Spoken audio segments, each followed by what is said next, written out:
صلوات.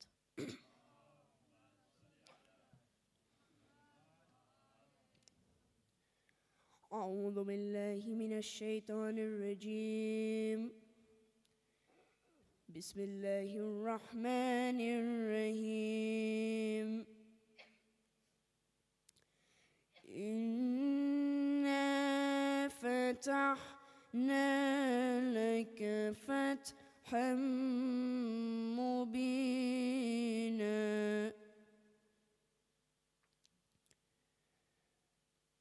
ليغفر لك الله ما تقدم من ذنبك وما تأخر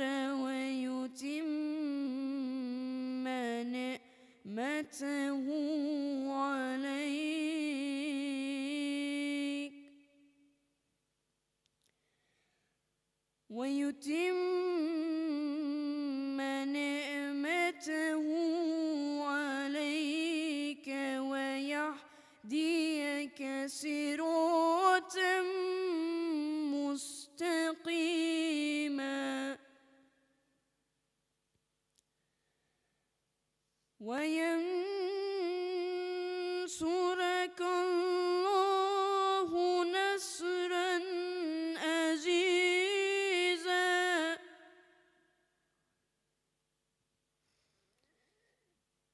هو الذي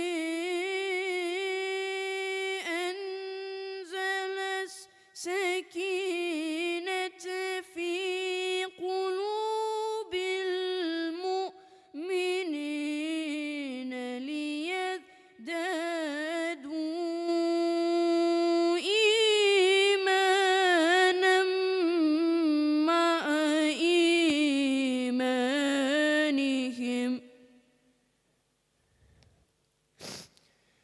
ولله جنود السماوات والأرض وكان الله عليما حكيما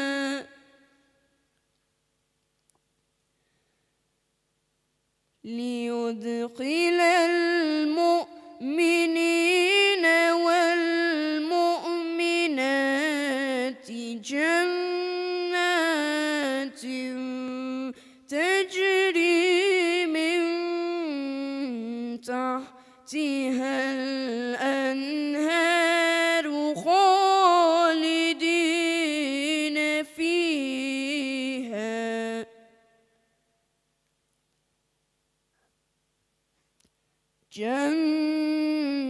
جنات تجري من تحتها الأنهار خالدين فيها ويكفر عنهم سيئاتهم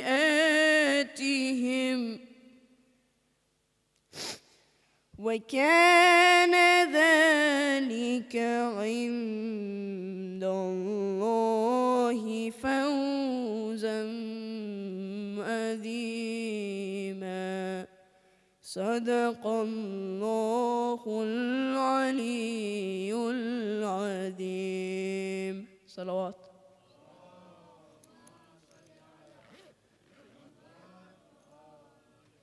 سورة المباركة الفاتحة.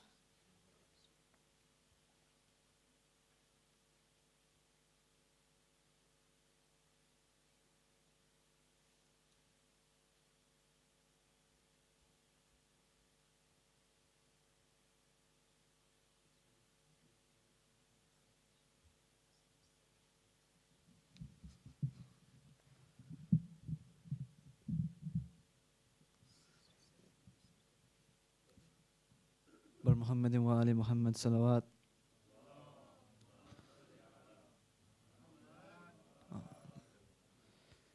کربلا والوں پہ یہ کیسا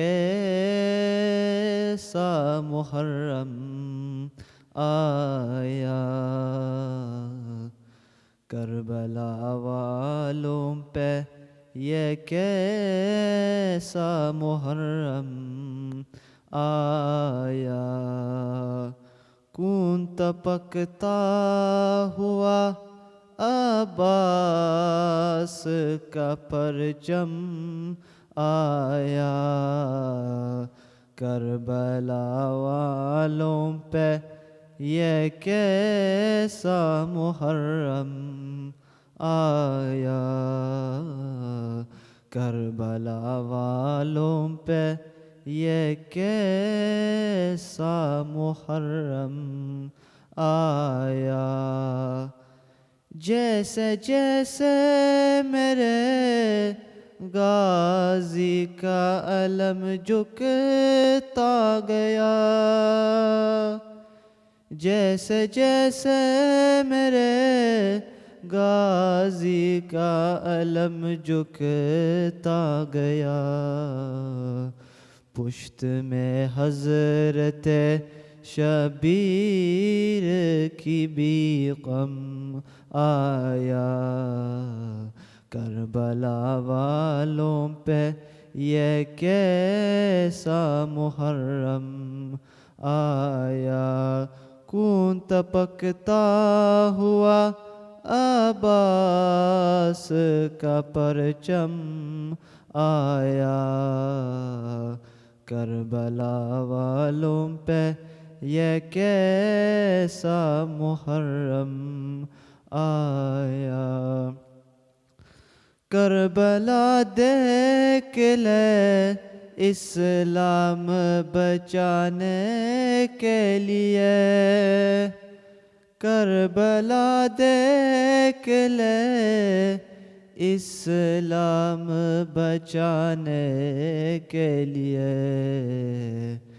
سات کھمبے کو لیے وارث آدم آیا خون تپکتا ہوا عباس کا پرچم آیا کربلا والوں پہ یہ کیسا محرم آیا کربلا والوں پہ یہ کیسا محرم آیا ظالمو اس کو تو دو بوند پلا دو پانی ظالمو اس کو تو دو بوند پلا دو پانی اب لبوں پر میرے بے شیر کے ہے دم آیا خون تپکتا ہوا عباس کا پرچم آیا کربلا والوں پہ یہ کیسا محرم آیا کربلا والوں پہ یہ کیسا محرم آیا چاند ریحان نظر آیا محرم کا ادھر چاند ریحان نظر آیا محرم کا ادھر کلد میں اشک میری آنکھ میں پہ ہم آیا خون تپکتا ہوا عباس کا پرچم آیا کربلا والوں پہ یہ کیسا محرم آیا جیسے جیسے میرے غازی کا علم جھکتا گیا جیسے جیسے میرے غازی کا علم جھکتا گیا पुश्त में हजरत शबीर की भी गम आया, कून तपकता हुआ अब्बास का परचम आया, करबला वालों पे ये कैसा मुहर्रम आया। करबला देख ले इस्लाम बचाने के लिए, करबला देख ले इस्लाम बचाने के लिए, सात कुंबे को लिए वारिस आदम आया, कून तपकता हुआ अब्बास का परचम आया, करबला वालों पे ये कैसा मुहर्रम आया, करबला वालों पे ये कैसा मुहर्रम आया। बर मोहम्मद व आले मोहम्मद सलवात।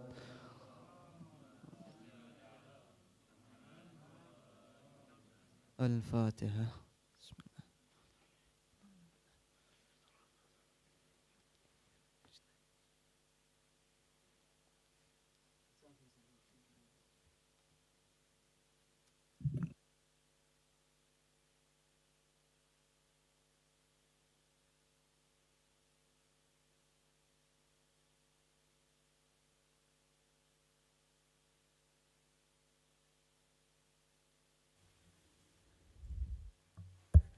बर मुहम्मदिन व आले Muhammad सलवात।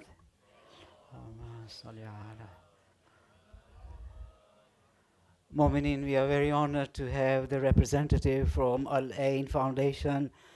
Brother Hassan Abid will be delivering a short speech. Let's all welcome him. Loud Nare Salawat.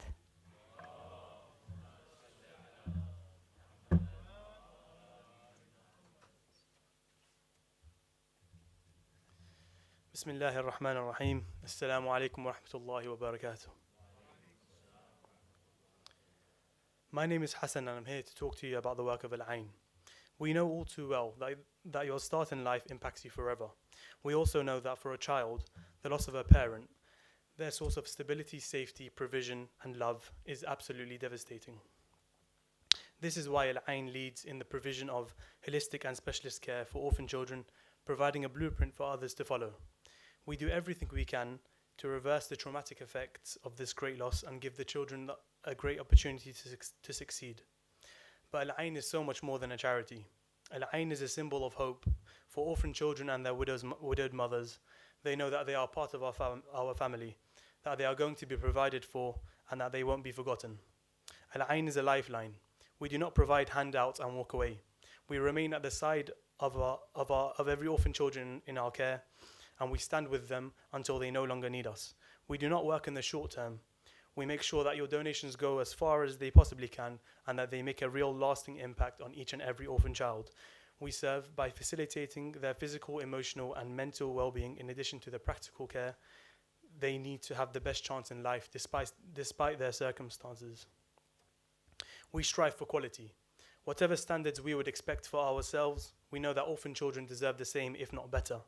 This is ingrained into every step of Al-Ain's work, which is why you see a difference in the care that we give. We are trusted in the areas we work by communities and the orphans that we serve. We are also trusted by Sayyid Ali Sistani, so you can place your trust in us to spend every penny of your donations responsibly. We also have an ijazah from Sayyid Ali Sistani, allowing you to give your khums, sadaqah, and general donations with confidence.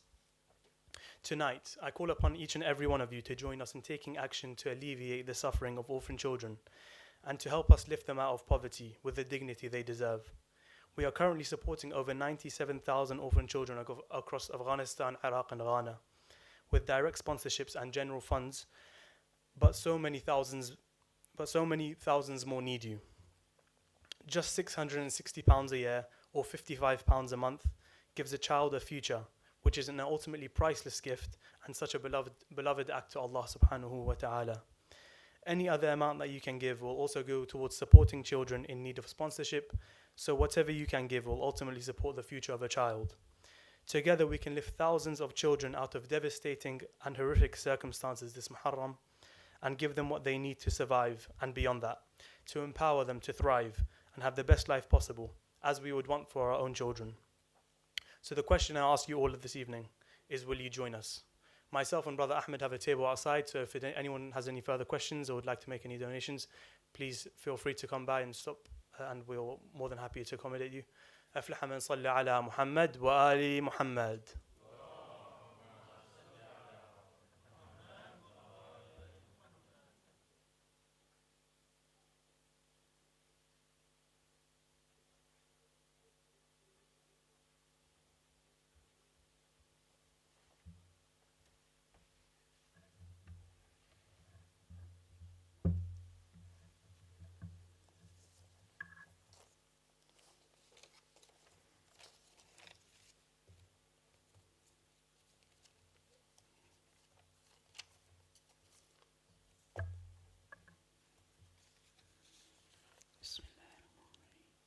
Bar Muhammadin wa ali Muhammad salawat.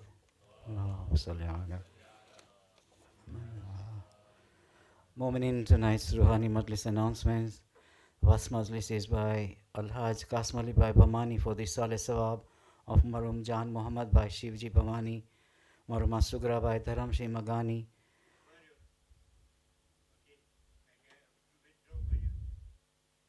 Bar Muhammadin wa ali Muhammad salawat.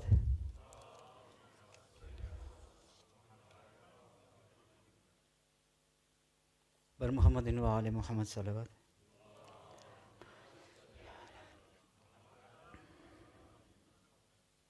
Ruhani Majlis announcements. Mu'minin, the Majlis is by the family of Marhum Ramzan Ali Bhai Muhammad Ali Walji for the Saleh Sawab of Marhum Ramzan Ali Bhai Muhammad Ali Walji, Marhum Muhammad Ali Bhai Walji, Marhuma Marzia Bhai Muhammad Ali Walji. I do apologize, it's Marhuma Maryam Bhai Muhammad Ali Walji, Marhuma Shirin Bhai Muhammad Ali Walji, Marhum Ali Bhai Bimji, Marhuma Kulsum Bhai Bimji, and Kul Marhumins. The next Majlis is by Al-Hajj Amir Ali Bhai Muhammad Ali Walji for the Saleh Sawab of Marhum Muhammad Ali Bhai Walji, Marhuma Zainab Bhai Walji, Marhum Moshin Bhai Muhammad Ali Walji, Marhuma Kanize Fatima Muhammad Ali Walji, and Kul Marhumins. Next Majlis is by the family of Marhum Al-Hajj Hussain Ali Muhammad Ali Jaisa Damani for the Saleh Sawab of Marhum Hussain Ali Muhammad Ali Jaisa Damani and Marhumins of Jaisa Damani family and Kul Marhumins. You are humbly requested to recite Surah Fatiha for Kul Marhumins. Al-Fatiha. Bismillah.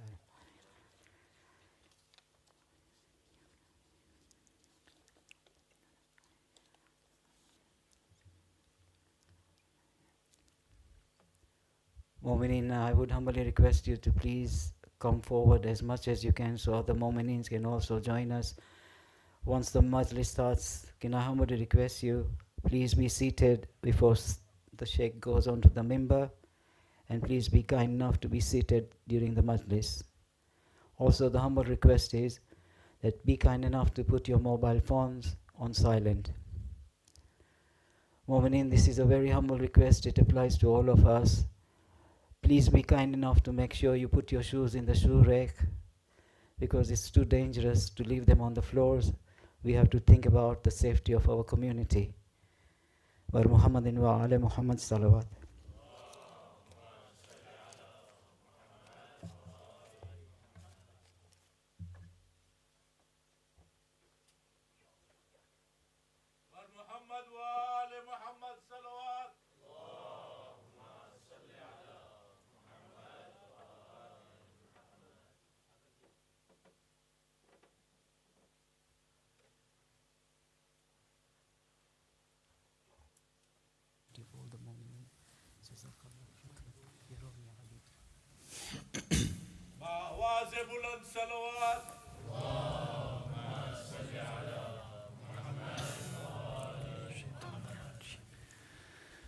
بسم الله الرحمن الرحيم والحمد لله رب العالمين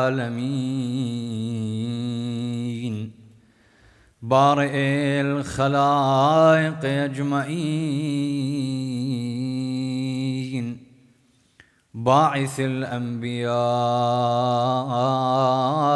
والمرسلين والصلاة والسلام على أشرف الأنبياء وسيد المرسلين أبي القاسم محمد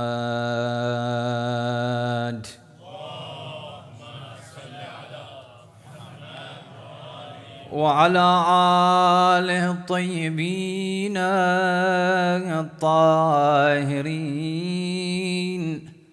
المعصومين المذلومين المنتخبين المنتجبين الذين كلامهم نور وأمرهم رشد ووصيتهم التقوى وفعلهم الخير وعادتهم الإحسان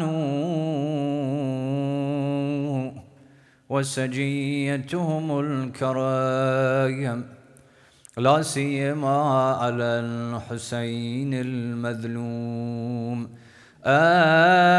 المقتول المجروح الأتشان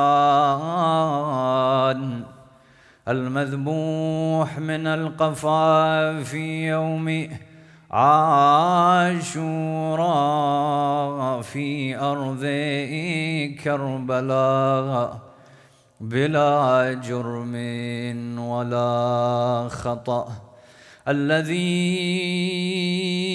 غسله دمه وكفنه رمال كربلاء مقطع الأعضاء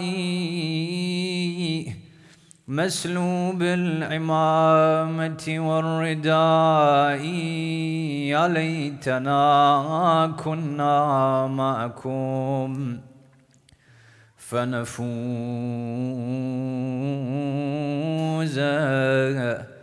فوزا عظيما.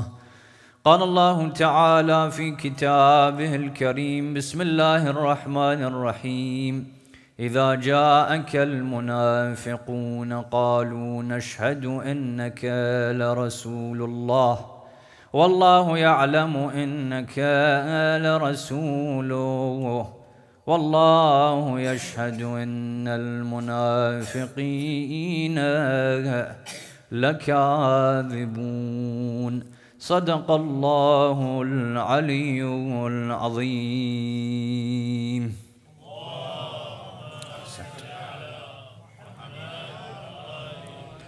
Allah subhanahu wa ta'ala in several verses of the Holy Quran speaks about the concept of hypocrisy as well as the hypocrites. And we find that Allah subhanahu wa ta'ala often when He directs His speech towards them, very harshly addresses the hypocrites for me and you to understand the dangers of the hypocrite and the hypocrisy that lies within him or her. Today I wish to look at this concept of hypocrisy and the hypocrite, the different types of nifak and hypocrisy that exist in light of this verse, which is the first verse of Surah Al-Munafiqun, where Allah subhanahu wa ta'ala addresses the Prophet of Islam and says, when the munafiqun and the hypocrites come to you, what do they say? They say, verily and surely you, Ya Rasulullah, you are a Prophet of God. Innaka la Rasulullah. Allah subhanahu wa ta'ala says when they come to you and they say this, Allah subhanahu wa ta'ala knows you are the Prophet of God. Allah subhanahu wa ta'ala is aware that you are the messenger. But Allah subhanahu wa ta'ala in response to the munafiqeen bears witness that they are liars and that no truth is found within them. Analyzing this verse and the concept of nifaq and hypocrisy, I have 4 questions or discussions that I wish to present in front of you. The first question that arises is what exactly is meant by nifaq? And how can we define and understand the concept of hypocrisy? Here, scholars, when they look at nifaq, they come to the root of this word. And they say that literally this word nafaqa was referring to a small hole. Which type of hole? They said the mouse has a place that it lives. The mouse has, for example, built for it a hole under the ground. And there are others that also enter into this place of residence, this habitat. They also are aware that this exists. They know that the mouse lives here. However, the mouse also makes another hole for itself in another part of the earth, another part of the earth, another part of the ground. And no one is aware of that hole. And the reason behind this is that the mouse knows that if it is ever in danger, it can depart this place where others are also present and go to that hole that it has dug for itself, which no one is aware of its whereabouts and no one else will be present. That area that this mouse digs up, which keeps it keeps secret from others, solely so that when there is danger it can go to that place. This is known as nafaqa or nifaq, from which came this idea of hypocrisy. Why? Because the hypocrite will show you one thing, will be with you. However, as soon as the hypocrite is in danger or is about to be exposed, or people realize that which is in his or her heart, it departs to that place where no one else can see him. And so from this idea came the concept of hypocrisy. But if I was to define it, or give an explanation of this concept of nifaq, arguably one of the best ways to do so is this narration mentioned from the life of Luqman al-Hakim. Why? Luqman al-Hakim, if you look in the history of Luqman, Luqman is not a prophet of God. According to some narrations, he was offered prophethood. Allah subhanahu wa ta'ala said, you are worthy of being a prophet of God. If you wish to be a prophet, you can accept it. But he said no. Luqman was a person from Africa who was taken as a slave during the time that people from those regions were made slaves. And he was placed in the house of an Arab man as a slave. This Arab man says, when I brought this slave into my house to work, we thought nothing of them. We didn't even take them to be human beings. However, this individual, I would see it in the night time.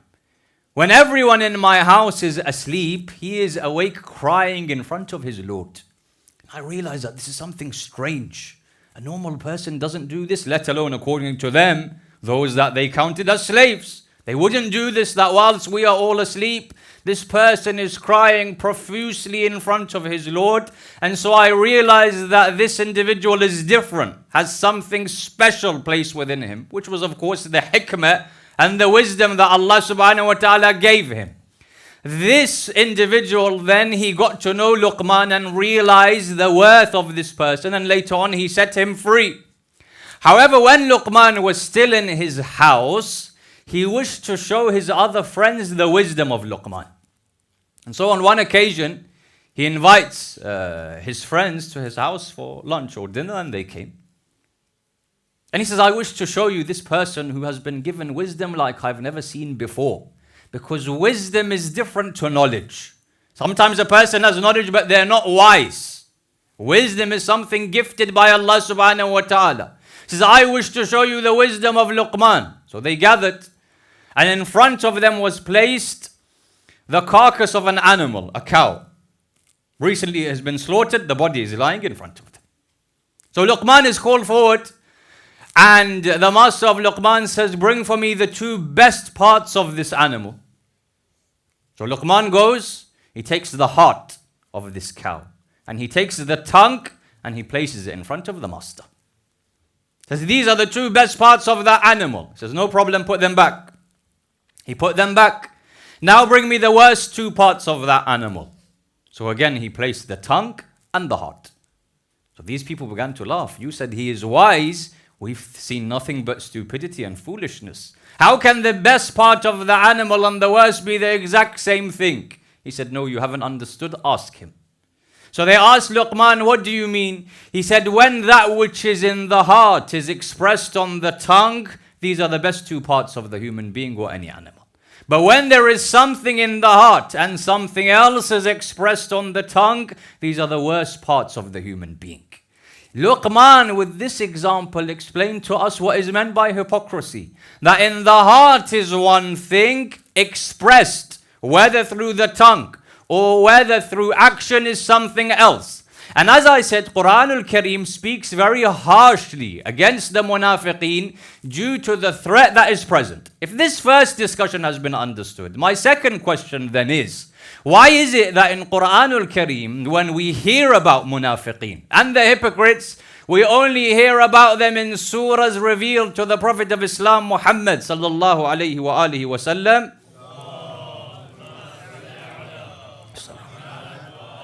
In Madinatul Munawwara, you won't find Meccan surahs that speak of the munafiqeen. And so why was it that the hypocrites were only spoken about in Madinatul Munawwara? The answer that is given by the scholars is that there are two main reasons why anyone becomes a hypocrite, why they express something which isn't found within them. One is jalbul manfa'a, the other is daf'ul mafsada. One is to gain some sort of benefit.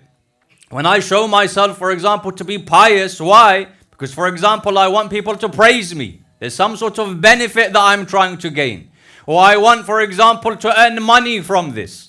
So a person, when they make themselves a hypocrite, either is because of gaining something or daf'ul mafsada. I'm fear of harm. Out of my fear, I express something that isn't in my heart. I'm fearful of, for example, being attacked. I'm fearful of my life. If these are the two main reasons why nifak exists, why a person can be classified as a hypocrite, we are told in Makkah al-Mukarramah, Islam is just in its formative period, so there's no money, there's no war booty, there's no position for anyone.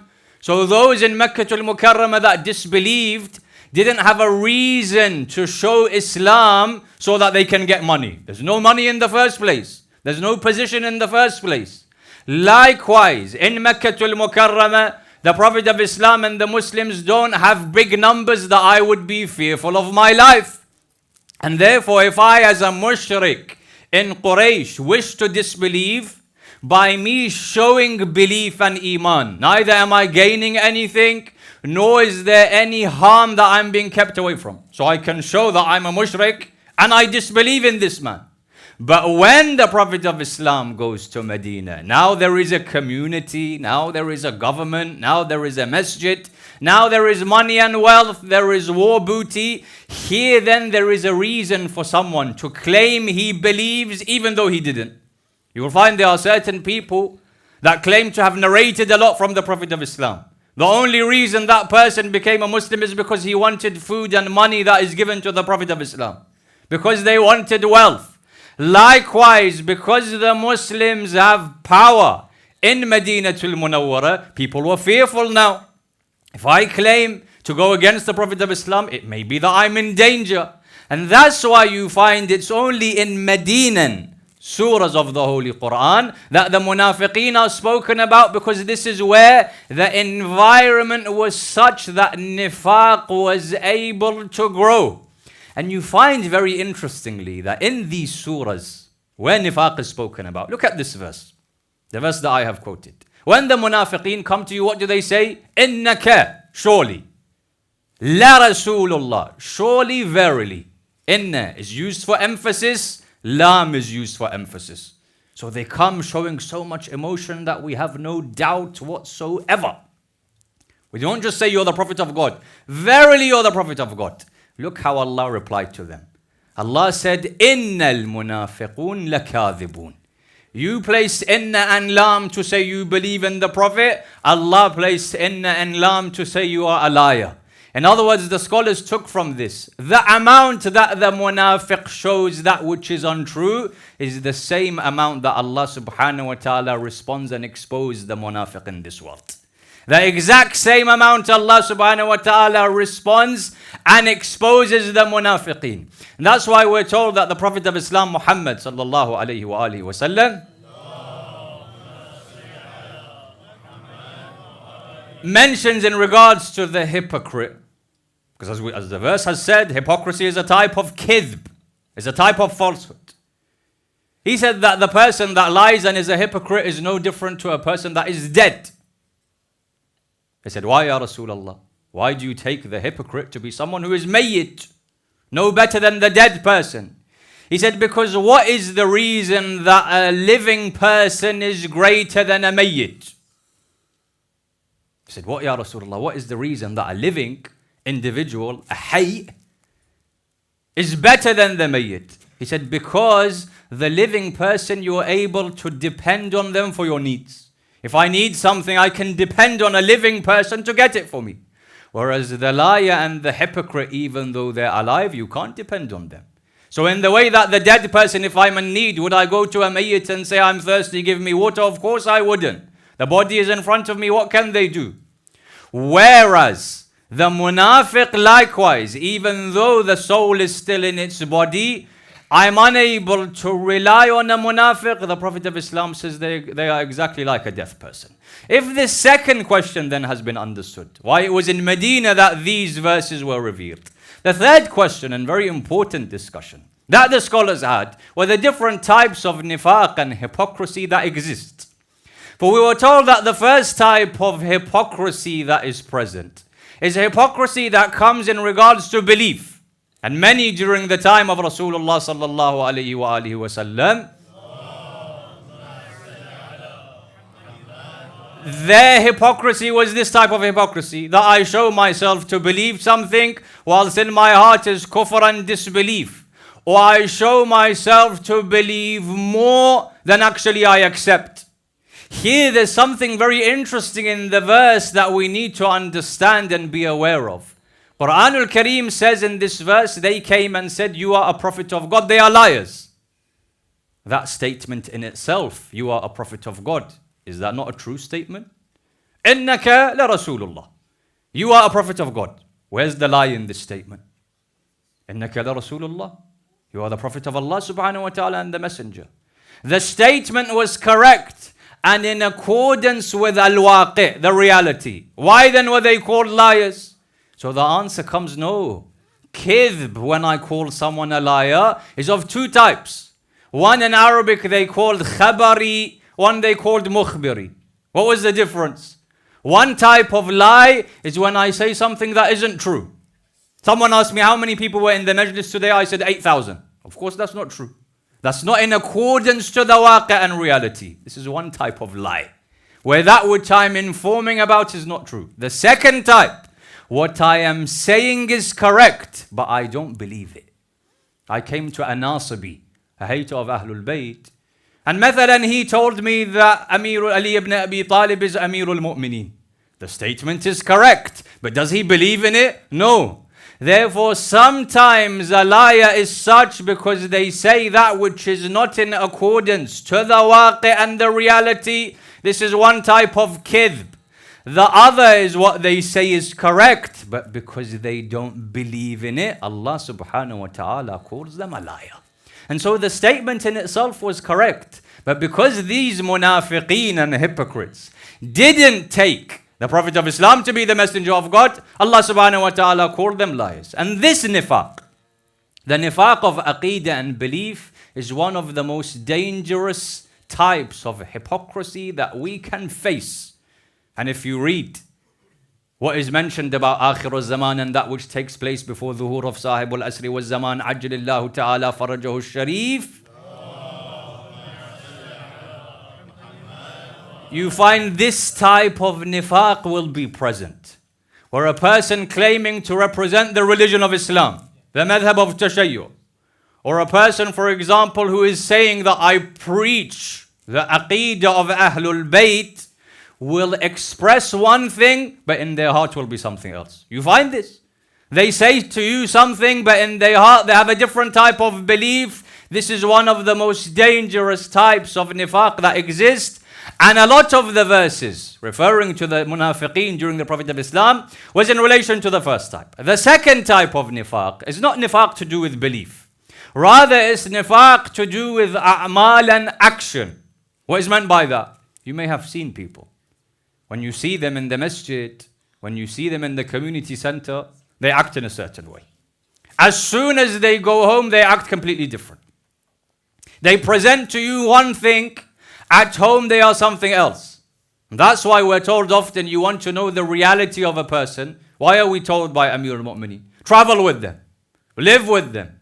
Because often a person has this nifak of a'mal, where I express a certain action in front of others, at home I'm completely different. In fact, if there was a competition between him and the rest of the dhalimeen of the world, that person would win. Because at home he is the biggest tyrant to his family. Whereas when you see him in the masjid, he seems like an angel sent by Allah subhanahu wa ta'ala. This was a nifaq of a'mal. This was a nifaq of actions which was rife within many people. If you truly wish to see whether you have this type of hypocrisy or not, see. Would my action be different right now if someone was in front of me? Do I act in the same way when people are around to when no one is around me? If I see that I act differently, I speak differently, I present myself differently, this is one type of nifaq.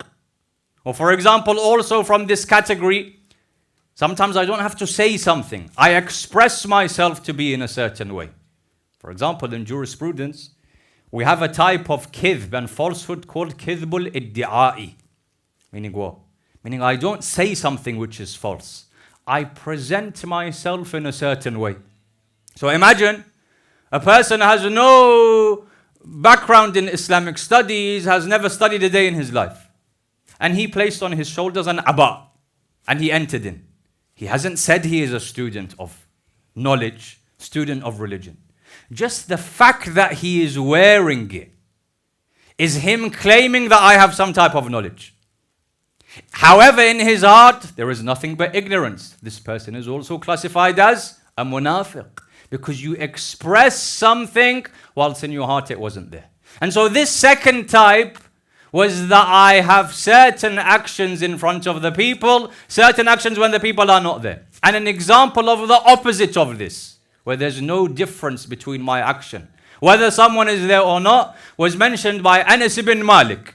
Anas ibn Malik is someone whose mother gifted Anas to the Prophet of Islam, Muhammad sallallahu alayhi wa alihi wa sallam. Bismillah. And she said, this is a gift for you, Ya Rasulullah, he will be a servant in your house. So he would live with the Prophet of Islam. The Prophet of Islam would take care of him, but he would also serve the Prophet. Anas spends 9 years in the house of Rasulullah. And once they asked him, Anas, was the Prophet of Islam ever angry with you? What did I say? In front of the people, he's same as he is at his house. Was he ever angry with you? Anas said, never. But there's one incident that I'll never forget. He said, what is it, O Anas? He said, it was Shahr Ramadan. The Prophet of Islam goes to Masjid al-Nabawi to lead the prayers of Salatul Maghrib. And then he would come to the house and he would have his iftar. I prepared iftar for the Prophet of Islam, which was what? 1 glass of milk and a small piece of bread. I kept his iftar ready. Maghrib time came. I'm waiting. I want to also break my fast with the Prophet of Islam. He hasn't come. So I thought maybe the Prophet of Islam has been invited by someone else, one of the companions, for iftar today. So he's not going to come. So I thought there's nothing else in the house. Why don't I take that which the Prophet I had kept for the Prophet? So Anas said, I drank that milk. I ate that piece of bread. And I thought that was the end of it. Just as I had finished this meal, the Prophet of Islam entered. I came to him, I said, Ya Rasulullah, have you opened your fast? He said, no. What do I do now? I've eaten that which I had kept for the Prophet of Islam. There's nothing else in the house. Now imagine someone has come home. Iftar time has already passed. They're tired, they're hungry. They come and there's no food there. Even worse, someone has eaten the food that was kept for me. What hell would be present in that house at that time? How angry would be that person? Anas said, the Prophet of Islam said to me, no, I haven't broken my fast. He went and entered into his room and began doing ibadah. Anas said, until this day, the Prophet of Islam didn't ask me, where is my iftar? I don't even know what he broke his fast with on that day. He didn't even ask me, where is my food? What have you kept until today? I don't know how the Prophet of Islam broke his fast. This is someone who's exactly the same, whether he's in front of the people or whether he's at home with his family and close-knit people around him. This type of nifaq is shown where those closest to you know your reality. Those in the public eye, those around you in the public don't know your reality. This was the second. The third type of nifaq, which in essence is a branch of this, was nifaq and hypocrisy when it came to akhlaq and morals. And here we find that sometimes it may be that I don't have the intention of being a hypocrite. I don't want to have nifaq. But because I'm unaware of certain issues to do with the Sharia, my intention may be good, but in actual fact I am also classified as being of the hypocrites. Like what? Like someone will come to you and say, anytime you wish to stay in my house as a guest, you are welcome. Even though inside, they don't want a guest. They don't wish to have guests. If you don't wish to have guests, you don't need to tell that person you're welcome. Akhlaq is one thing. Expressing something like this is classified as nifaq. Certain ulama, they would write. One of the maraji, he lives in Karbala. He writes a letter to one of the ulama in Iran. So normally the maraji, when they're old, they don't write the letter themselves. Their son, someone in the office, writes the letter. So he says, write to him that we are okay here in Karbala. So he wrote that. And write, for example, what they call in Farsi, ahwal pursi, how are you, this and that. When he wrote the whole letter, the marji looked at it and said, this part, remove it. Which part? You've written here, I remember you a lot when I do ziyarah. He said, this isn't true. I remember him sometimes. I don't remember him a lot when I do the ziyarah. Sometimes I forget to remember him. Even something like this, which you don't have the intention of hypocrisy, according to Islam is classified as nifaq. For example, with people like me, it happens a lot. And I'm sure Mullah also knows. For example, when they see us, Hujjatul Islam wal Muslimin. Sheikh, they put titles. When they're with other people, oh, that person who's got a turban on his head. This is also a type of nifaq. Even though we don't have the intention, it was classified as hypocrisy. And one of the beautiful examples of this was found in the life of Imam Ja'far al-Sadiq, salawatullahi wa salamuhu alayhi, where certain scholars have mentioned this hadith where the Imam is with his son Ismail. They're outside of the house and a person comes asking the Imam for something. So the Imam answers him, the person is walking. They're going back to the house in Medina. Now it seems, even though this isn't mentioned in the narration, but it seems that this person wanted something from the house of the Imam. So for example, he's asked the Imam for a certain amount of money. The Imam at this moment in time doesn't have that money. It's in his house. So this person is following the grandson of the Prophet of Islam to the house so that the Imam can take the money and give it to him. They get to the house. The Imam enters with Ismail. That person is waiting outside. Ismail now says something to the Imam. He says, oh my father, ya ibn Rasulullah, why didn't you tell the person to come inside the house? Normally it's usual. I'm entering into my house, you're waiting outside. What would I say? Please come in for a bit. Why wouldn't you tell him to come in? Now, of course, Ahlul Bayt alayhim salatu wassalam are qimmatul akhlaq, are the pinnacle of morals. But it seems here there was a reason that the Imam didn't want him to come into the house, whether because the women are present, whatever it was. Why didn't you ask him to come in, ya ibn Rasulillah, oh my father? The Imam says, because I don't want him to enter into the house today. I can't have guests for whatever reason. So Ismail says, yes, but ya ibn Rasulillah, oh my father, even if you would have asked him, he wouldn't have entered. He would have said, no, I'm okay, ya ibn Rasulillah. So the Imam says, yes, that may be the case. But on the day of judgment, I don't want to be classified as of the hypocrites. I will be seen as the munafiqeen for something so small. So this third type of person doesn't have the intention of nifaq. But we need to know the boundary where there is akhlaq on one side and nifaq and hypocrisy on the other. If this has been understood, my fourth and final area of discussion is that if Allah subhanahu wa ta'ala detests the munafiqeen, and the Prophet of Islam sallallahu alayhi wa alayhi says, that I'm not fearful of someone that disbelieves. And I'm not fearful of a mu'min. The only thing I'm fearful of is someone who is a munafiq. If we understand that this was a quality detested by Allah Azza wa Jal, what is the opposite of nifak? So what is it? What is the thing that me and you should be striving towards? When we ask this question, what is the opposite of hypocrisy? Someone would think the opposite of hypocrisy is what is in my heart is on my tongue. What is in my nafs is shown. This isn't the opposite of hypocrisy. Hypocrisy, I have something in my heart, I express something else. The opposite of this is that there is more purity inside of me than is expressed in front of the people. There's a difference here. Sometimes whatever is inside, everyone knows. The opposite of nifaq isn't this. The opposite of hypocrisy is I'm better than what the people know about me. There's more purity within me than what people realize. The people of Allah, the awliya of Allah subhanahu wa ta'ala have this quality, that they are much purer than what the people realize about them. And this is what someone should aim towards. Not that I do good and everyone is aware of my good. I have great qualities within me and everyone is aware of that. This isn't the opposite of nifaq. No. I have a lot. People see part of it. There is much more inside me than people realize. And I'll give you one example so this becomes very clear. There is a companion of Imam al-Kadhim and Imam al-Sadiq alayhim as-salatu was-salam,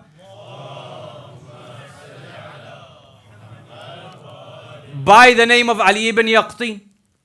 And some have attributed this incident in history to others. Some have mentioned that it was Ali ibn Yaqtin who this took place with. Where that which is inside him, his niyyah and his intention is much purer than what people would see around him.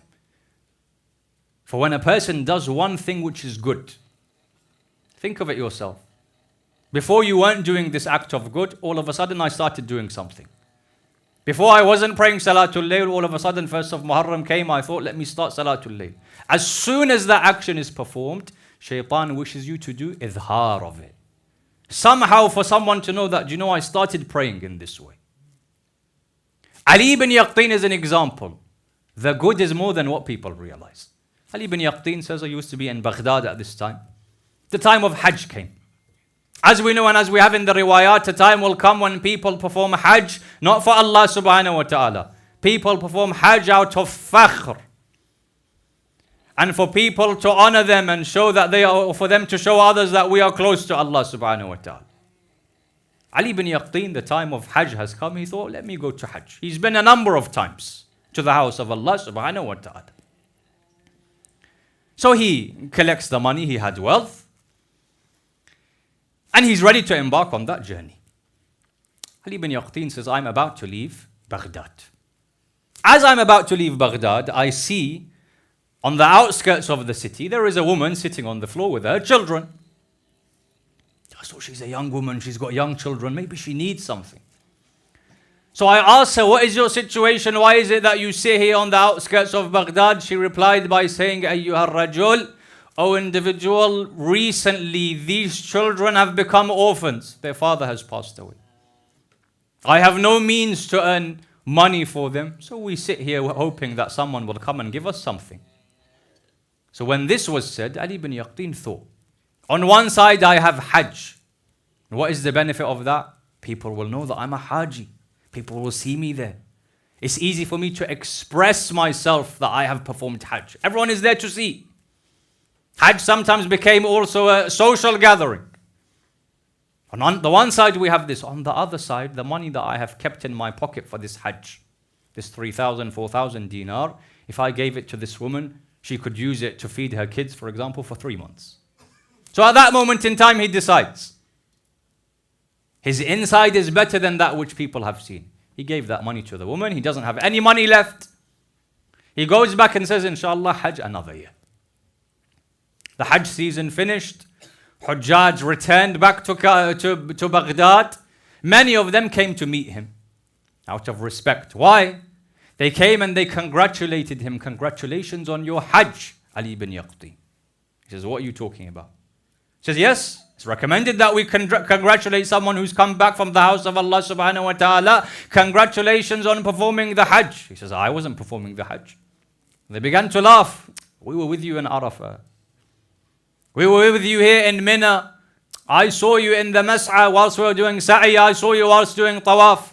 So this happened once or twice. He thought maybe they've seen someone else. A third person came, a fourth, a fifth. Those that have known him all their life, that wouldn't mistake him for someone else or mistake someone else for him. Congratulations on your Hajj. He said, something is up here. Eventually, Ali ibn Yaqtin travels, and he would often travel to see the Imam. He travels to Medina to see Imam Ja'far al-Sadiq alayhi salatu wassalam.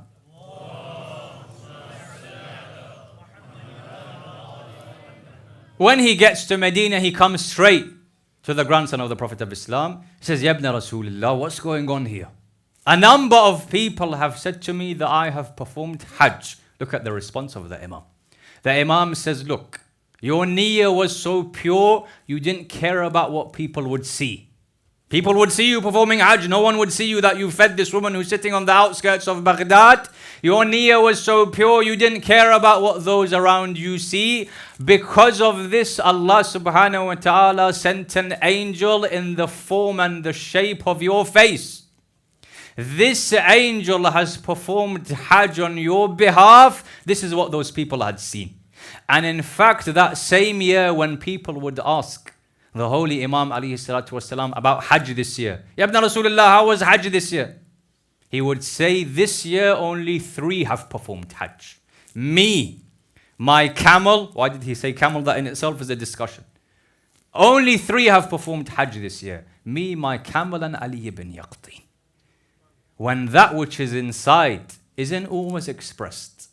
Inside me is more purity than people realize. Allah subhanahu wa ta'ala gives that person more than they can imagine. And so these were 4 issues to do with what Allah subhanahu wa ta'ala mentioned in the Holy Quran, that surely the munafiqeen lakadibun. If all of these discussions have been understood, we know that when it comes to looking at the story of Karbala and Sayyid al-Shuhada, this idea of the hypocrite and his hypocrisy plays a very large role. Why? For you will find that many of those that wrote letters to Sayyid al-Shuhada were of the biggest examples of munafiqeen in history. Some have mentioned Amr ibn Hajjaj. This is just one example of many. Amr ibn Hajjaj was of those that wrote a letter to the Imam salamullah alayhi saying that there is a lot of support for you in Kufa. We are ready to stand against Yazid, and so on and so forth. This same Amr ibn Hajjaj, the books of Maqtal quote him. He's written a letter a few months ago. Ya ibn Rasulullah, come, we're ready to support you. This same Amr ibn Hajjaj stands in front of Abu Abdullah al-Husayn on the day of Ashura, and he looks around at his people, and he says, لا ترتابوا في قتل من مرق من الدين. Don't have any hesitation in killing that person who has come out of the religion, na'udhu billah, that person that is a disbeliever. A few months ago you wrote a letter, Ya ibn Rasulullah, out of the respect for your grandfather, we're ready to support you. Today you're telling people that na'udhu billah, Sayyid al-Shuhada doesn't even have iman. Sayyid al-Shuhada would respond to him and say, I am the one mariqa min ad-deen. I am the one that kharaja min ad-deen. That is an infidel. Allah subhanahu wa ta'ala will show you in the akhirah where iman lies and where kufr lies. In Karbala we found many examples of munafiqeen, those that express their love to Sayyid al-Shuhada, but inside their heart was nothing but hatred for Abu Abdullah and his father and love for his enemies. Likewise, when it comes to the story of Muslim ibn Aqil, Muslim ibn Aqil, his incident in history is also a perfect example of the threat of the munafiqeen. For Muslim, when he enters into Kufa, Ubaydullah ibn Ziyad realizes at first thousands of people are there to support him. And without a doubt, there were many of those that had true support for Imam al-Husayn and Muslim, without a doubt. They were imprisoned, they were unable to leave their houses. There are many like this. Many of the people of Kufa truly, sincerely supported Sayyid al-Shuhada. But many were those that believed that if Abu Abdullah al-Husayn goes and fights, Yazid ibn Muawiyah, what's going to be the result of that? There's going to be some sort of war booty.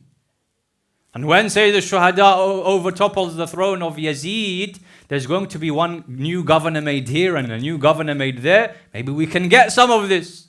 And so they wrote letters. And so they showed their support for Muslim ibn Aqil. That person who Sayyid al-Shuhada would say, I am sending to you Akhi wa ibn ammi wa thiqati min ahl bayti. I send to you my brother, my cousin, the trustworthy from my family. Muslim enters into Kufa.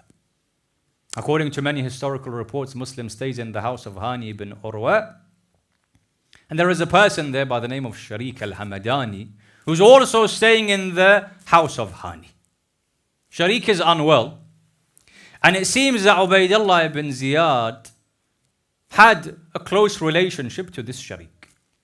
So Ubaydullah ibn Ziyad, the governor of Kufa, says, I wished to come and visit Iyadatul Marid, to visit the Sharik who is unwell. When Hani ibn Urwa and Sharik and Muslim found out about this, Sharik says, let's make a plan. When Ubaydullah ibn Ziyad enters to come and visit me, you come from behind, strike him on his head, Muslim, and kill him. Everything will be finished. So Ubaydullah ibn Ziyad enters, and Sharik had said, I'll do some sort of indication, some sort of ishara. When you see that indication, come out. Ubaydullah ibn Ziyad says, I entered into the house of Hani ibn Urwa, and Sharik is talking in a different way. And he kept trying to give certain messages to Muslim. No one comes out. Ubaydullah ibn Ziyad realizes something is not right here, and he quickly leaves the house of Hani. As soon as he leaves the house of Hani, Sharik gets up, Muslim comes out. Why didn't you kill him? So Muslim says, number one, the wife of Hani wasn't happy that this bloodshed takes place in this house. When Sayyid al-Shuhada sends someone on his behalf, this is someone who he sends. Look at the qualities of Muslim ibn Aqil. Look at the wisdom of Muslim ibn Aqil. It says, number one, the wife of Hani wasn't happy for me to kill Ubaydullah ibn Ziyad here. Secondly, the Prophet of Islam had said, Al-Islam or Al-Iman qayyad al-fatk. When a person is a Muslim or a mu'min, they will never attack someone from behind. Because the Prophet of Islam has said this, I can't attack someone from behind and trick them in such a way. I can't attack people whilst they're sleeping. And so because of this, I didn't do so. Due to the command of the Prophet of Islam. As we know then, Hani ibn Urwa is taken by Ubaydullah ibn Ziyad. They realize a Muslim was staying in his house. Hani is killed. Muslim ibn Aqil then, as a number of those followers leave him. As I said, some due to their nifak and hypocrisy, some due to the fact that they're unable to leave their houses. 10 people remain. 10 people remain with Muslim ibn Aqil. He comes to lead the prayers of Salatul Maghrib and Isha. After Maghrib and Isha has finished, he looks behind him, not even one person remains. And the scholars often mention it's as if Allah subhanahu wa ta'ala wished Muslim ibn Aqil to face some of the masa'ib that Sayyid al-Shuhada would face on Ashura. For in the way that a time comes where all of the people that are there to support Sayyid al-Shuhada have been killed and Husaini is Wahid and Farida, likewise a time comes Muslim is all alone. There's no one left to support Muslim ibn Aqil. He wanders the streets of Kufa. And in the way that Sayyid al-Shuhada was thirsty in his last moments, Muslim is thirsty. Muslim, he comes, he sees a woman standing outside of her house. He asks her, would you give me any water? She presents water in front of him. Where have you come from? Muslim says, I have come from the Medina of Rasulullah. She says, the Medina, the city of my masters, Amirul Mu'mineen and the Prophet? Muslim says, are they your masters? She says, yes. Muslim says, I'm from that same family of Amirul Mu'mineen and the Prophet of Islam.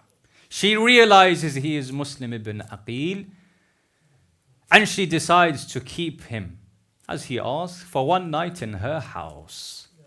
Muslim enters into the house of Tawa. The lines of poetry say, Safiru Husaynin wa ni'mas safir. representative of Aba Abdullah al-Husayn and the best of representatives. تبكيك يا عيني لا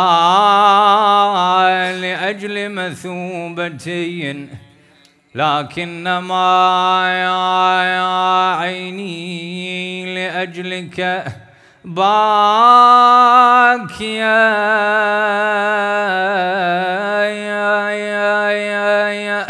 In the way that Aba Abdullah spends his last night in ibadah and worship, Taw'a says Muslim would spend his last night in ibadah wa tadarru'. When Taw'a says my son would enter into the house, I had kept the door closed, but he could hear the whisperings of Muslim. He would say, who is in that room? Taw'a is a mu'minah. She wants to protect the life of Muslim ibn Aqil. She says, don't ask any questions. The son realizes who is in the house. He informs Ubaydullah ibn Ziyad. The next morning, Muslim hears the sounds of soldiers surrounding the house. Muslim leaves the house of Taw'a. I say, oh Muslim, why did you leave the house? Why not wait for them to enter, then defend yourself? Maybe he would reply, Taw'a is a non-mahram. I do not wish for them to enter into the house of a non-mahram. I say, oh Muslim, you took so much care for the house of this woman. What would happen to you if you saw the street in Medina and a house in Medina and a door in Medina? سأحرق الدار ومن فيها. What would happen if you saw them push the door on فاطمة الزهراء عزروها بين الباب والجدار? So much care for Taw'a. How did they care for Fatima al-Zahra? Muslim says, I left the house.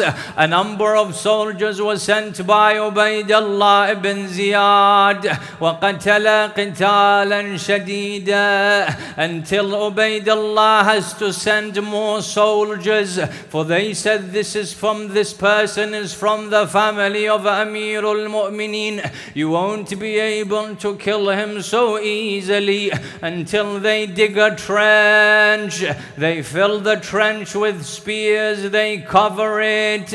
A time comes, Muslim falls inside of the trench. His teeth are broken. He is dragged to Dar al-Amara in Kufa. When he comes to Ubaydullah ibn Ziyad, Ubaydullah says, are there any last requests that you have? Muslim says, I have 3 requests. The first is, I have loans that I have not paid. Can you pay off my loans? Ubaydullah ibn Ziyad says, yes, I will do so. What are your other 2 requests? He says, the second is, I am thirsty. Will you give me any water? Ubaydullah gives him water. Muslim tries to drink. The water is filled with the blood from his mouth.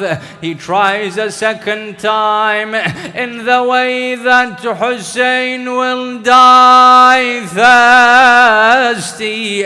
Muslim also dies thirsty. What was the third request of Muslim? He says, tell my master Aba Abdullah, do not come to Kufa. Ubaydullah says, I will not listen to this request. He's about to cut his neck. Muslim turns to Medina, says, Assalamu alayka ya Aba Abdullah. Assalamu alayka ya ibn Rasulillah. They cut his neck, they throw his body from the top of Darul Amara onto the ground. And then a time like this comes, 2nd, 3rd of Muharram, where messengers are sent from Kufa to Abu Abdullah al-Husayn in Karbala. They give the news to Sayyid al-Shuhada, Muslim has been killed in Kufa. Look at the response of Abu Abdullah. He comes to Zainab, he says, bring me the young daughter of Muslim. But oh Zainab, comb her hair, wash her mouth, place earrings in her ears. Hamida is brought to Abu Abdullah. Hussein places his hands on the head of Hamida. Hamida says, oh Abu Abdullah, have I become an orphan? Why do you say this, oh Hamida? She says, today I feel like the hand of Hussein is on the head of a yatima. Hussein shows her love, cuddles Hamida. But who was watching this? The young daughter of Abu Abdullah. For Sakina sees when someone's father is killed, their hair is combed, they are given earrings. But what happens to the daughter of Abu Abdullah? Shimr would say, I would come late to the camp after it was looted. I saw a young girl running right to left, crying, Aina Abi, where is my father? I asked her for her earrings. As she is about to take them off, Shimr said, I pulled the earrings from her ears. I began to slap the face of this girl. This is the orphan of Hussein. على لعنة الله على القوم الظالمين وسيعلم الذين ظلموا أي منقلب ينقلبون إنا لله وإنا إليه راجعون. يا حسين.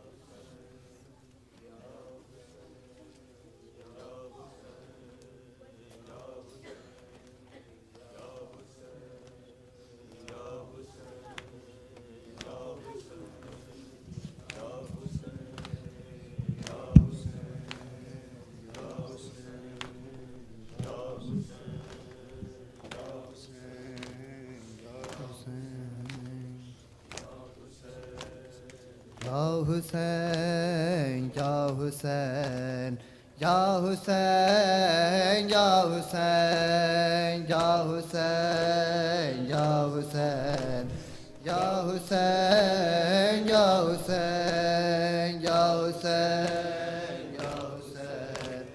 Ya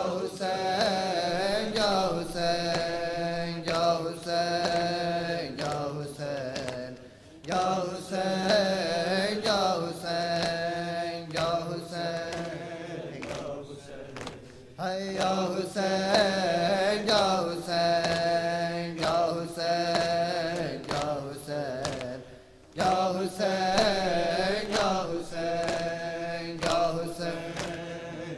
Hüseyin, Ya Hüseyin, Ya Hüseyin. Ey Müslüman, kaş socha hota ke Muhammed ka nawasa काश सोचा होता कि मोहम्मद का नवासा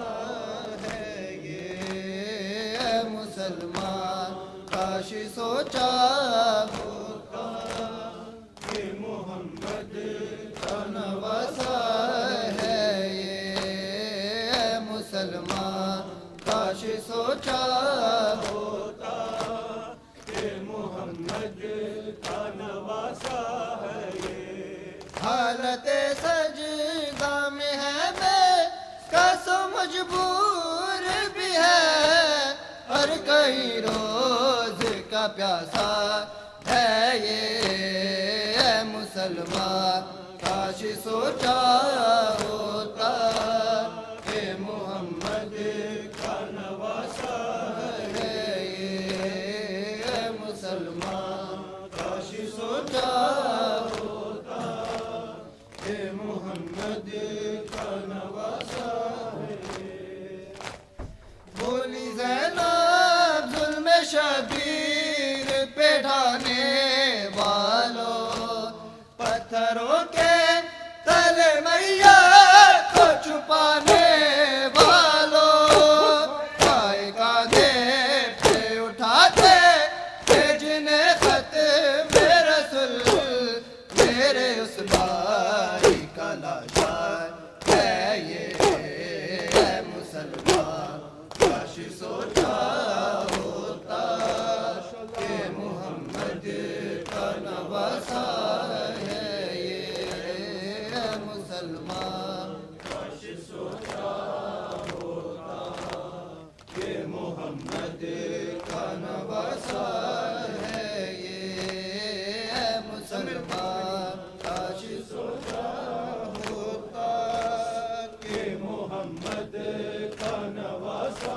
ہے یہ، سیدوں کا بڑا گربار جلایا کیوں ہے، بیبیوں کو سر بازار پھرایا کیوں ہے، تم نے تو یہ بھی نہ سوچا کہ جو کیسی ہے بنے پاک زہرا کا اثاثہ ہے یہ، اے مسلمان کاش سوچا ہوتا کہ محمد کا نواسا ہے یہ، اے مسلمان کاش سوچا ہوتا کہ محمد کا نواسا ہے یہ، اے مسلمان کاش سوچا ہوتا کہ محمد کا نواسا ہے، جس کا غازی نہ رہا علی اکبر نہ بچا، بھائی کی لاش پہ کھل کے جسے رونے نہ دیا، آج ماتم سر بازار جو ہم کرتے ہیں، اسی زینب کا دلاسا ہے یہ، اے مسلمان کاش سوچا ہوتا کہ محمد کا نواسا ہے یہ، اے مسلمان کاش سوچا ہوتا کہ محمد کا نواسا ہے یہ، اے مسلمان کاش سوچا ہوتا کہ محمد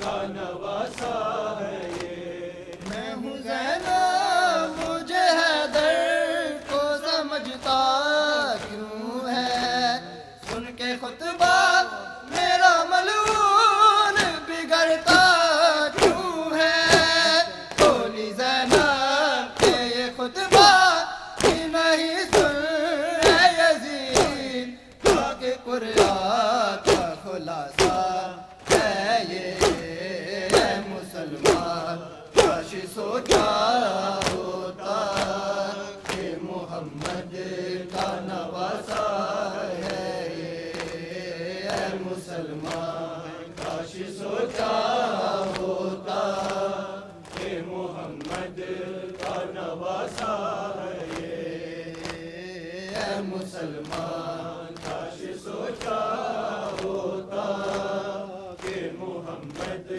کا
मजबूर भी है और कई रोज का प्यासा है ये है मुसलमान काश सोचा होता कि मोहम्मद का नवासा है ये है मुसलमान काश सोचा होता कि मोहम्मद का नवासा है या हुसैन या हुसैन या हुसैन या हुसैन या हुसैन या हुसैन या हुसैन या हुसैन या हुसैन या हुसैन या हुसैन या Hussain Karbala,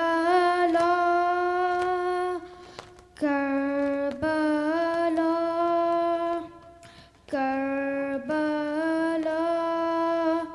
take me to Karbala, Karbala, Karbala, Karbala, Karbala, Karbala, Karbala, take me to Karbala, Karbala, Karbala, Karbala, Karbala, Karbala, Karbala.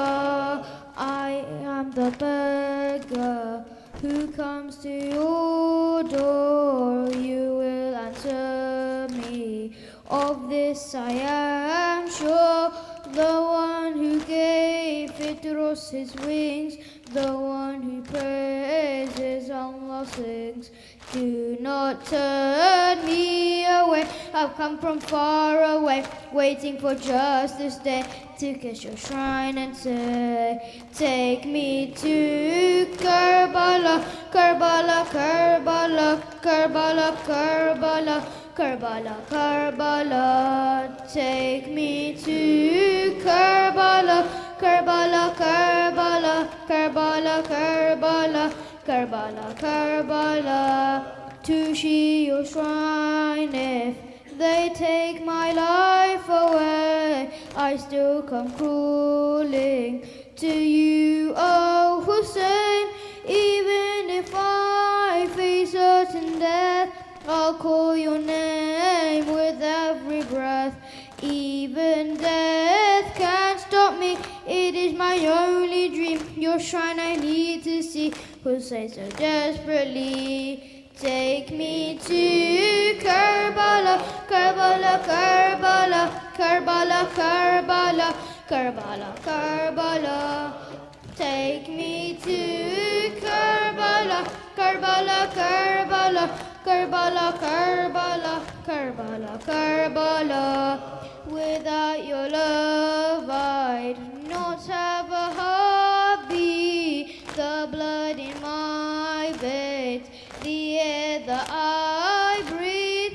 You are my star, you are my end. You are more than I can understand. Don't let this distance grow. Please call me to your door. Please let my tears flow. I can't wait anymore. Take me to Karbala, Karbala, Karbala, Karbala, Karbala, Karbala, Karbala. Take me to Karbala, Karbala, Karbala, Karbala, Karbala, Karbala, Karbala. We have been tortured and been in prison. We are killed daily without a reason, because we love you, O Hussein, and we will call out your father's name. Ya Ali, we will say, as we will walk your way, every step, every day, from your path we won't stray. Take me to Karbala, Karbala, Karbala, Karbala, Karbala, Karbala, Karbala. Take me to Karbala, Karbala, Karbala, Karbala, Karbala, Karbala, Karbala. Ya Hussein, Ya Hussein, Ya Hussein, Ya Hussein, Ya Hussein, Ya Hussein, Ya Hussein, Ya حسین یا حسین یا حسین یا حسین یا حسین یا حسین یا حسین یا حسین. اس وقت جب کہ زینب دربار میں گئی تھی قاری نمازیوں سے محفل سجی ہوئی تھی. ظالم یہ پوچھتا تھا غازی تیرا کہاں ہے, بالوں سے منہ چھپائے زینب یہ کہہ رہی تھی اے میرے بابا جان ہو رہی ہے اذان, سر چھپاؤں کہاں اے میرے بابا جان ہو رہی ہے اذان, سر چھپاؤں کہاں اے میرے بابا جان ہو رہی ہے اذان, سر چھپاؤں کہاں. مجمع عام میں بے وطن بے امان آ گیا کارواں اے میرے بابا جان ہو رہی ہے اذان, سر چھپاؤں کہاں اے میرے بابا جان ہو رہی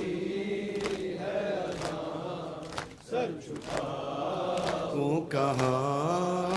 میں بھی ہوں مرضیہ بنت خیر النساء, میرے لہجے میں ہے بابا تیری ادا, نام زینب میرا تو نے رکھ دیا, دے دے اپنی زبان اے میرے بابا جان ہو رہی ہے اذان, سر چھپاؤں کہاں اے میرے بابا جان ہو رہی ہے اذان, سر چھپاؤں کہاں. ہاتھ کانوں پہ ہے دل گالوں پہ ہے اور نشان جو سکینہ کے شانوں پہ ہے, ہر نشان سے یہی آ رہی ہے صدا بابا جان اے میرے بابا جان ہو رہی ہے اذان, سر جھکاؤں کہاں اے میرے بابا جان ہو رہی ہے اذان, سر چھپاؤں کہاں. بابا جان یہ تیرا آخری تھا بیان, تیری چادر بچائے گا غازی جوان, مر گیا با وفا چھن گئی ہے ردا, کہتی ہے بی بیاں عباس عباس عباس عباس عباس عباس عباس عباس عباس رخ نہ پایا میرے با وفا کا وہ سر نوک نیزہ سے آنے لگا خاک پر, بے بہن کو در بدر دیکھ کر ننگے سر سے نہ پائے جوان اے میرے بابا جان ہو رہی ہے اذان سر چھپا کہاں رخ نہ پایا میرے باوفا کا وہ سر نوکے نیزے سے آنے لگا خاک پر بہن کو در بدر دیکھ کر ننگے سر سے نہ پائے جوان اے میرے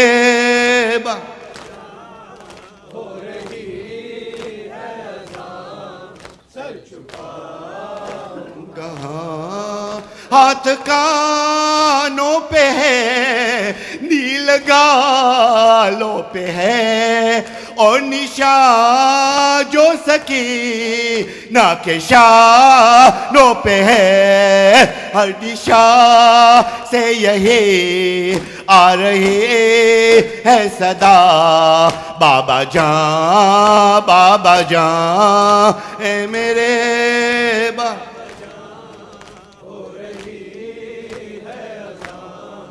سر چھپاؤں جہاں بابا جان یہ تیرے آخری تھا بیان تیری چادر بچا یہ غازی جوان مر گیا باوفا چھن گئے ہے ردا کہتی تھی بی بیا عباس عباس عباس عباس عباس عباس عباس عباس عباس یا حسین یا حسین یا حسین یا حسین یا حسین یا حسین یا حسین یا حسین یا حسین یا حسین یا حسین سورۃ المبارکۃ الفاتحہ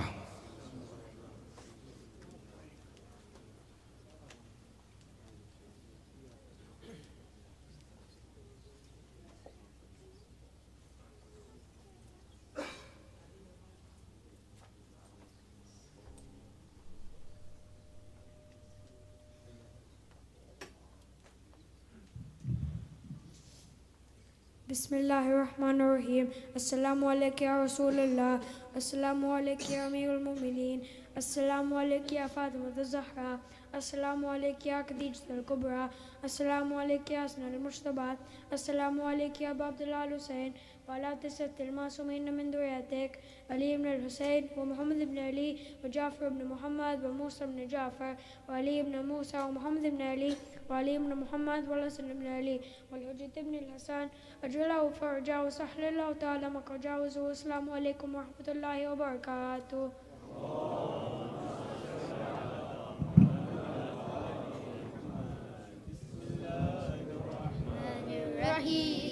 اللهم كل وليك الحجة ابن الحسن صلواتك عليه وعلى آبائه في هذه الساعة وفي كل ساعة وليا وحافظا وقائدا وناصرا ودليلا حتى تسكنه أرضك ضوءا وتمتعه فيها طويلا برحمتك يا أرحم الراحمين. صلوات. اللهم صل على